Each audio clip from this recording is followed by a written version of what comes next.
All right, guys, it's Jahlon, and we have had an influx of new players into Once Human. And I've noticed in the chat, there's been a lot of people confused about blueprints and gearing.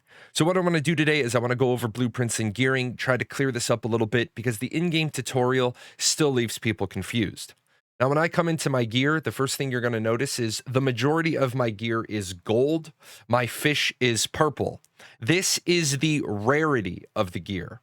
Gear has 4 characteristics: rarity, which you will see as a color, then blueprint quality, which on my bingo, you will see there are 2 stars that are filled in and 4 that are not. So my bingo is 2 out of 6 stars.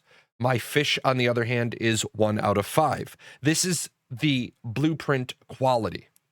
Next up, you have the tier. As I am level 50, my main weapon is tier 5, and you will see calibration. I have calibrated my main weapon to 10. When I look at my shotgun is a 1 out of 6 with a calibration of 3, and my fish is a 1 out of 5 with a calibration of 0. With gear rarity, you have 4 rarity levels. You have green, which is common, blue, which is fine, purple, which is epic, and gold, which is legendary. Now, don't be fooled in the traditional MMO mentality. There are builds which are top damage that include purple weapons or purple gear or a combination of both. Now, to just prove that, some people say, oh, purples can never be better. In my opinion, my Frost Vortex build revolves around the key item of the Frost Tactical Vest. I believe that the Frost Vortex generating ice spikes that deal frost damage of 100% psi intensity is the best option for the build I run. I also happen to believe that the Icy Rain, which is a purple quality weapon, is the best choice for what I want to do. And in Once Human, a lot of this is going to be what build suits you best. Rarity will come from 4 places. The greens that you will make, you're really going to make these automatically. These are the recipes that unlock when you unlock benches. You're only going to deal with green rarity when you're in your first few levels of your first season, unless Starry Studios does something where they lock us to only greens in a season. We don't know that.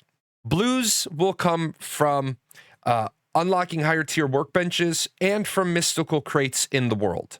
When you open crates, you will get blueprint fragments, which you can use to either create blueprints or improve blueprint quality. We'll come back to that in just a second.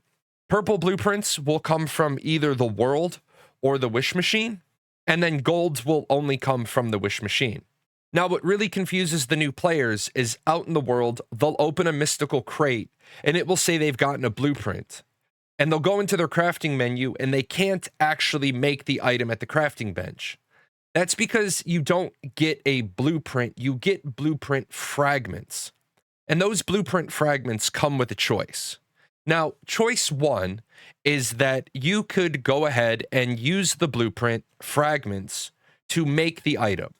Now, you'll see here on the Dual Fury, I have this gold icon here, which tells me I have enough blueprint fragments to make this item, as opposed to, say, the Sandstorm, which I can't. You'll also notice when I cursor over the Dual Fury, in the bottom, the fuse button is available, where on, say, the Sandstorm, the fuse button is grayed out. I can also come over here into the blueprint fragments menu, and then I could go to Juggernaut, which the category is Juggernaut. And you'll see for the Dual Fury, I have 120 blueprint fragments out of a necessary 60 to make the item. So I could make the Dual Fury, I could make the Long Axe, I could make the Cam Crank Frag, or I could make the MG4, the Wrath of Hades, but I could not make the Boom Boom because I only have 15 out of the 80. Now, before you ever fuse a blueprint, realize this is a permanent decision. Once I fuse this blueprint and make the Dual Fury, I would no longer have access to those 60 fragments for upgrading blueprints. There's nothing you can do. The other option that I can do with blueprint fragments is I can increase the quality of my blueprint. So if I come here and I look at the icy rain, my icy rain is 2 out of 5. Now, I do have the blueprint fragments necessary to upgrade my icy vein. But before I do that, what I want to point out is, much like the rarity, blueprints come in 6 families: Huntsman, Wanderer, Operator, Juggernaut, Beyonder, and Stranger. And then weapons belong to multiple categories: pistol, shotgun, submachine gun, rifle, and so on. Now, interestingly enough, you'll notice that inside each category, different weapons belong to different families. Don't get confused when you come to the bows. The bows all happen to be huntsmen.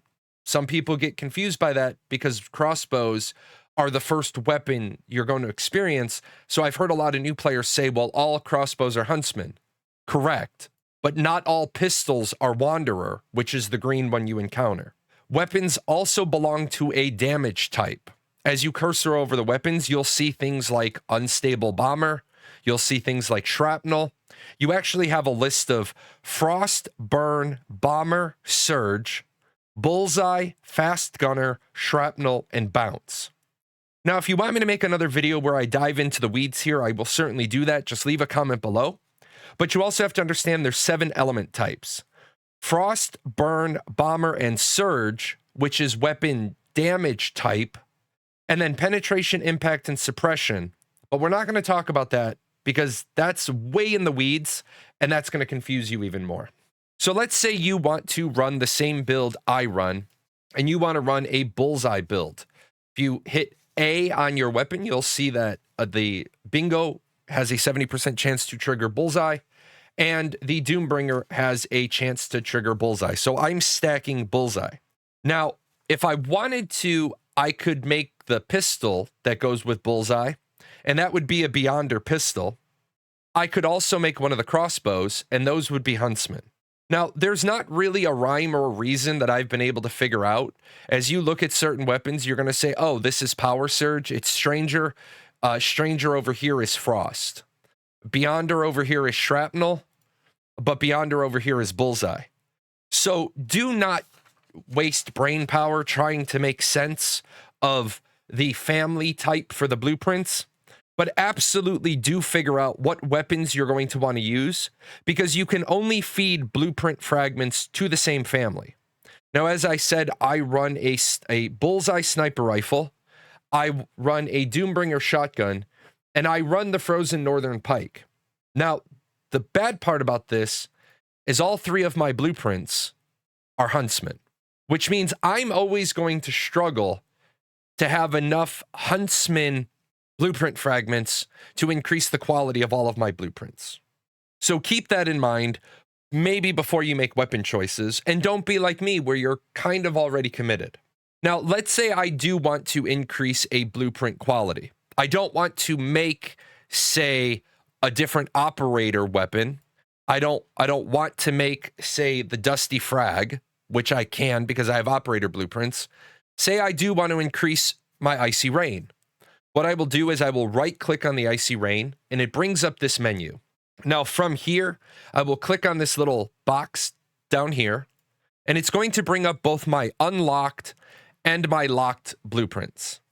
Now, what I can do here, right off the bat, you'll see I have 37 Icy Rain blueprint fragments.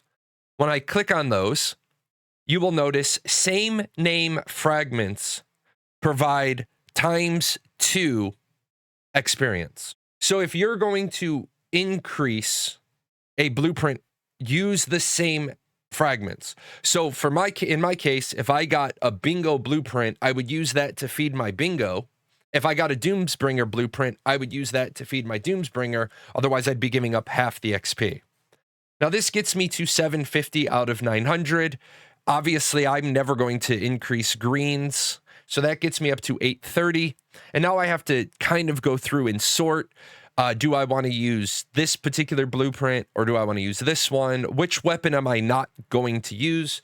So say I pick that one. It's going to use 24 out of my 80. It's going to take me to 902 out of 900. And I could enhance this and increase my blueprint quality.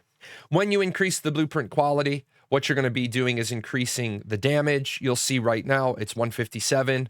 After the enhancement, it'll be 165. When you do armor in this fashion, armor will give you more hit points, and armor will help you with your psi intensity. Now, the next part of the weapon is tier. Now, you'll notice when I go into the menu, it automatically takes me down to tier 5 because I can wear tier 5 gear. Now, interestingly enough, if you've already played a season and you already have, say, a bullseye blueprint, you can make that at tier 1. The same as you could make a starter weapon. Legendary blueprints at tier 1 use no different materials. So you'll notice copper ingots, rusted parts, metal scraps for a weapon that's going to do 331. Going to be the same thing. Copper ingots, waste plastic, rusted parts, metal scraps for a weapon that's going to do 270. There's absolutely no reason to increase your blueprints, which I did, because you'll see that's a 2-star. I did. I screwed up. It happens. I wasted Huntsman blueprints. That's why I say know which weapons you're going to make before you start making them. Gear tier is hard locked in phase 1 of a season due to the availability of parts. And truthfully, once the map opens up, you'll be able to make all your gear. You should probably only ever need to make tier 1, tier 3, and tier 5 gear, just the way the map opens up. Tier 1 gear is available at level 1, and then every 10 levels after. So you could make tier 2 at level 10, tier 3 at 20, tier 4 at 30, and tier 5 at 40. So realize you can be in, quote, endgame gear at level 40. Finally, what you get is calibration. Calibration is going to make your weapon better. If you come from traditional MMOs, you can think of calibration as enchanting. So if I were to come in here and I were to make an out-of-the-box bullseye, an out-of-the-box bullseye would do 1,940 damage. When I go back into my gear screen and I go to a calibration 10 bingo, I apologize, they have different names in different menus. The 338 bingo / bullseye would do 2,992 damage because I have it at +10. I hope some of that provided clarity. If you have any questions, please let me know in the comments. One of the most daunting pieces of Once Human is, in fact, the gearing, blueprints, blueprint enhancement, tiering up, and calibrating of blueprints. And like I said, these are permanent decisions. These are decisions that you're going to make and you're kind of stuck with. There's no undo, there's no redo, there's no salvage. It's get it right the first time or figure out a way to get more fragments. If you're new to Once Human, or you're thinking about playing Once Human, you saw a couple of times in the video a friend code. There's a link in the description below. It doesn't really do much for you, but it will get you a copy of my Doombringer that will help you sort of tear through mobs in the early levels. If you have any questions about Once Human, you need me to make other videos, please feel free to ask. Otherwise, jump in there, bust some zombie skulls, and I'll see you next time. Pray it doesn't last.